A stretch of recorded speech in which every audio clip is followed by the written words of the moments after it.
நமக்கு 10.5 கொடுத்தது எடப்பாடியாரு. ஆக நம்ம வர தேர்தலில் திமுகவுக்கு நம்ம வாக்களிக்க கூடாது.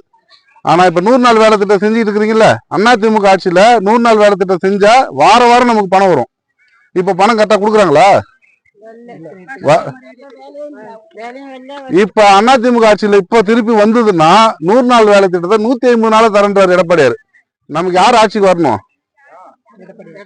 எடப்பாடியார் தான் ஆட்சிக்கு வரணும். கடைசி நேரத்துல வந்து 500 கொடுத்தா 1000 கொடுத்தான்னு சொல்லி திமுக ஓட்டு போட்டீங்க. திமுக ஓட்டு கேட்டு வந்தானா இந்த ஊரை கெடுக்கிறதுக்கு அவனாதான் இருப்பான். இந்த ஊர்ல ஒரு ஓட்டு திமுக விழுந்தாலும் அவன் அந்த ஊருக்கு தீய சக்தியா தான் இருக்கிறான். நீங்க அதனால எடப்பாடியார் ஆட்சி வரணும்னா நீங்க எல்லாரும் நல்லா இருக்கணும்னா அதிமுக தலைமையிலான கூட்டணி தான் அமையணும். அதிமுக கூட்டணிக்கு தான் நம்ம ஓட்டு போடணும். எல்லாரும் திமுக நமக்கு செஞ்ச 10 துரோகங்கள் பட்டியல் போட்டு கொடுத்துருக்குறோம். இதெல்லாம் நீங்க படிச்சு பாருங்க. அக்கா அங்க பாருங்க, திமுக ஆட்சிக்கு வரக்கூடாது. திமுக ஓட்டு கேட்டு கூட ஊருக்குள்ள வரக்கூடாது.